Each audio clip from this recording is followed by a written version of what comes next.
We are back with Justin SKEESUCK and Patrick Gray, who together took on the 500-mile Camino de Santiago in Spain, with Justin in a pretty cool three-wheel off-roading wheelchair. Gotta say, that's like pretty awesome. It is pretty awesome, yes.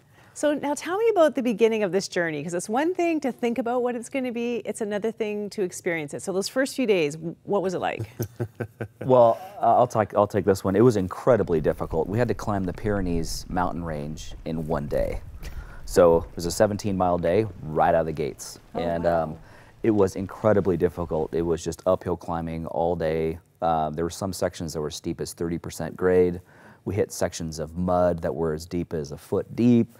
Man, it was incredibly difficult, but we made it.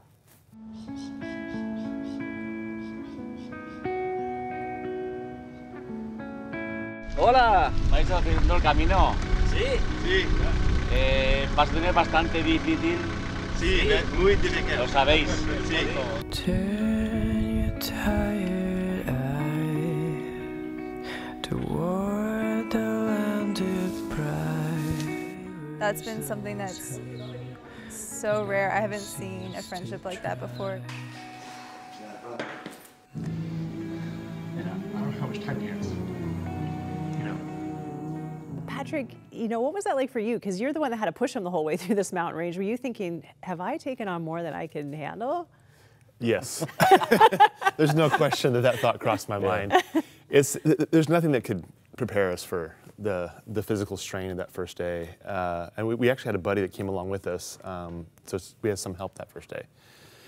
But even with the three of us, it was just a constant physical struggle. I've never been so depleted physically in my entire life. We actually took a bunch of protein bars, and we figured out that Ted and I consumed about 10,000 calories that first day, and it wasn't enough. We were still hungry. We were just so drained because it was just a constant, arduous climb.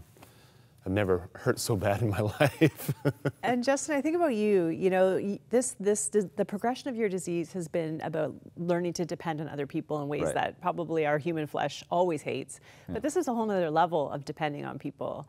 Right. How tough, what was it doing inside of you to have all these people fighting for you to get you through this journey? Yeah, I mean, it's a very humbling experience to go through, to see your friends and other complete strangers suffer on your behalf.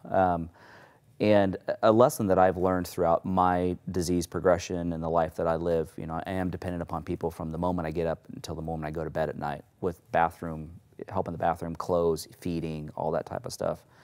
And I've learned that when you deny someone the opportunity to help you, you actually deny them joy in life. And even though it was physically and incredibly difficult for Patrick,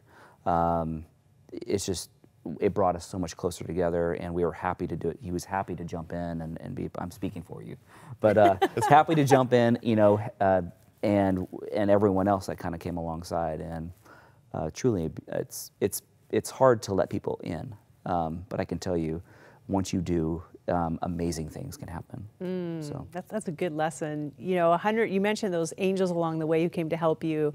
You said 100 people helped you along the way. Patrick, what was that like, and what kind of help were they giving? Oh, the help, it ranged. People came out of nowhere. You'd be walking along, and we'd be on a tough, short uphill climb, and a pilgrim would just step in beside one of us, and just push. Just no words, just start pushing up the hill, and they'd take off.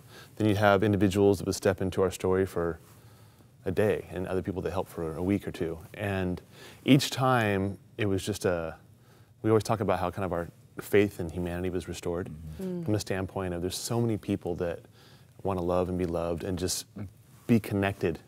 And when you see an opportunity to help someone, you step in and do that. What better way is there to connect with our fellow mankind than to be hands and feet? And every day we had people step in and be hands and feet for us. It was incredible. Well, one of the amazing things about the Camino, beyond just the challenges you guys had to face, is it is a spiritual pilgrimage. There is a spiritual aspect to it. Justin, what do you think you got out of that pilgrimage? For me, it was more of a reassurance of a journey that I've been on for a long time. I've leaned on my Christian faith and my background for many, many, many years. And so for me, it was more of just a reinforcement of the journey and a confirmation that I'm on the right path. And it was it was really great. I mean, I wouldn't change it for the world. So, What about you, Patrick? I went through quite the evolution on this journey. I hadn't been the father or the husband I would be proud to be prior to this, just because I let my job that I was in kind of consume me. A lot of control issues, if you will, kind of a type A personality.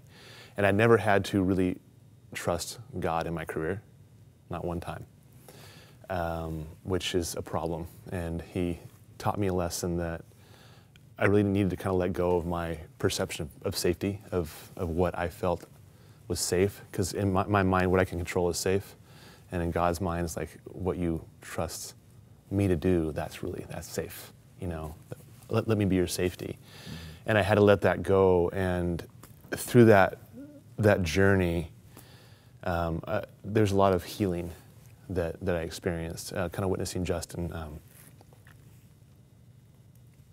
his ability to let go of so much control. When you think about, I mean, he's dependent upon others day in and day out.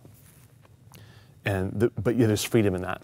He experiences so much freedom in that. And I had missed out on so much time, energy, and connection with my family because I had tried to control everything. And I had failed them for many years. And to finally be able to let that go and step into a deeper, raw, more real relationship with my wife and my kids, I have this journey to thank for that. And it's continuing. Oh yeah, yeah. That's so beautiful. You know, this incredible journey and all of those little revelations and big revelations along the way you've written in the book, I'll Push You, and it's becoming a film. yes. This fall, people will be able to see that. And where can they find information about the book and the film is on, what's your website? I'llpushyou.com. I'llpushyou.com. Yeah. Wonderful. Well, thank you so much for coming to share your story. Thank you so much for having us. Loved We really hearing it. Appreciate it.